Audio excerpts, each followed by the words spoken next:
Alright guys, sa mapagpalang araw sa inyong lahat. Alright, intro muna tayo guys.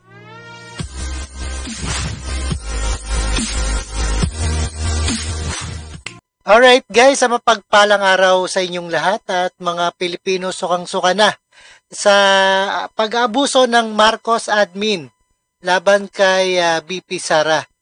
Ito ay isang rally ng nakaraang sa EDSA at ito ay isang reaction video ni Rob Trip, and not further ado, let's watch. Sa pagpapatuloy ng ating mga detalye, 3 araw na prayer vigil ang ginawa ng iba't ibang grupo at taga-suporta ni Vice President Sara Duterte sa EDSA Shrine.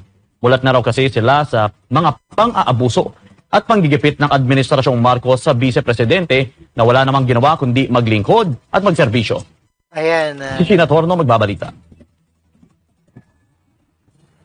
Sukang-suka na raw ang ilang mga Pilipino sa hindi makataong ginagawa ng Administrasyong Marcos laban kay Vice President Sara Duterte. Dahilan kung kaya't voluntaryong nagtipon-tipon araw ng Martes. Ayan, nagboluntaryo, wala yung bayad ha. Ayan, sa EDSA Shrine. Ang iba't ibang grupo at mga taga-suporta ng Vice Presidente sa Shrine Mary Queen of Peace o mas kilala bilang EDSA Shrine. Ito ay upang magsagawa ng prayer vigil bilang suporta. Prayer vigil, no? Kay VP Sara dahil sa political persecution at harassment ng administrasyon. Emosyonal naman ang isang gina habang naglalabas ng kanyang sentimiento sa hindi tamang ginagawa ng administrasyon lalo na sa mga mahihirap na Pilipino. Kaya hindi lang ang mga Duterte ang kanilang inapi at tinatapakan, kundi pati na taong bayan. Kawawa ng taong bayan ngayon, walang budget ang Mindanao, wala ring budget ang mga mahihirap. So, ano bang gagawin pa natin kung ipagpatuloy natin ang administrasyong bulok? Basura pa sa lahat ng basura. Ipaglaban, dapat ipaglaban. Huwag natin hayaan na sila ang magwagi sa bansang Pilipinas. Ang may karapatan lang mamuno para sa bayan ay ang mabuting pamamalakad. Samantalang ikaw bangag, wala kang pakialam sa mga mahirap. Pino na rin ang mga taga...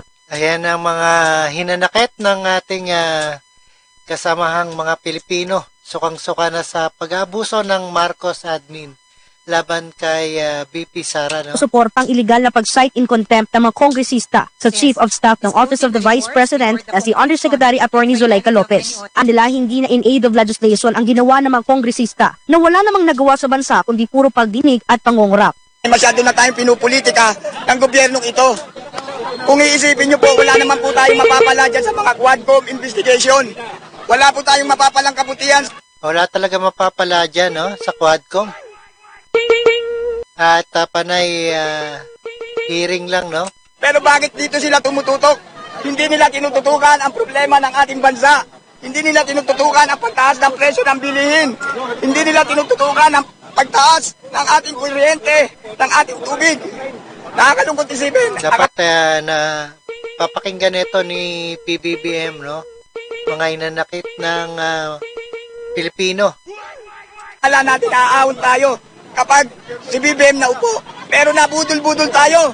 Ang dating kadre na si Jeffrey K. Eric Celis ay binigyang linaw ng aktibidad ay hindi para mag-alsa, kundi pagpapahayag ng soloobin ng mamamayang Pilipino tungkol sa nagaganap na malubhang pang-aabuso sa kapangyarihan at iso ng malalang korupsyon ng administrasyon. Ang pang-aabusong ginagawa ng mga kongresista ay tila sinasang-ayunan pa ni Marcos Jr. Patunay dyan ang pagiging bingi at bulag dito sa nangyayari sa bansa. Oo nga, mukhang walang pakialam, no?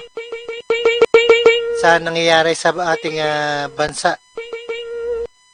Lalo na sa panggigipit nila kay VP Sara. So, there is now a fractured government. Sino nakikinabang dito ngayon? Ang nakikinabang dito ay ang mga totoong kalaban ng Estado at gobyerno. Ang CPP, NPA, NDF na mga operatiba nila sa mukha ng party list. Ginagamit ngayon as attack dog and political operators na pinupunduhan nila Martin Romualdez ang mga dating kasama namin na nasa CPP, NPA, NDF kagaya ng convicted criminal, child abuse ang kaso niya, pero hindi nakakulong. At siya pa ang ginagamit na maglabag sa karapatan. Ayan, totoo yan. Sila ang nakikinabang, no? Ng mga individual na tao. So kanino pong kasalanan kung bakit lumuluba ang krisis sa politika na nagre-resulta sa paglalim sa krisis sa ekonomiya? Iyan ay kakulangan sa pamumuno ni Mr. Marcos. Pero ang tanong ng karamihang Pilipino, bakit nga ba ginigipit ng administrasyon si Vice President Sara Duterte? Ayon sa isang political writer na si Tio Moreno, ito ay dahil banta si VP Sara sa kanilang mga personal na interes. Kabilang dyan ang kanilang hangarin sa pagtakbo pa sa mas mataas na posisyon sa 2020. Oo, tatakbo sa 2028 yan bilang ating presidente, no? napapalit kay BBM. 28 at talamak na korupsyon sa gobyerno. This is a political persecution. You should remember na if election will happen tomorrow morning, definitely Sara will win. Diba? So yan yung tinitira nila because nga balakid siya sa lahat ng problems. Binatikos din ito ang panggigipit ng mga kongresista hindi lang kay VP Sara, kundi maging sa mga simple at ordinaryong empleyado ng Office of the Vice President. Punto niya, wala nga raw nagawang magandang programa ang mga ito at puro pamumudbud ng pera para sa kanilang personal na interes. Dismayado rin ito sa mga ahensya ng pamahalaan na nagpalabas pa ng press statement laban kay Vice President Sara Duterte.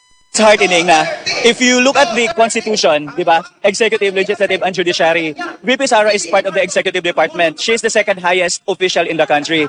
She should be treated the same as how they treat the President of the country. It just so happened na may threat na to life of VP Sara, pero silent. Tatakot sila, no? Ayan, natatakot sila. Baka maging susunod na presidente itong si VP Sara.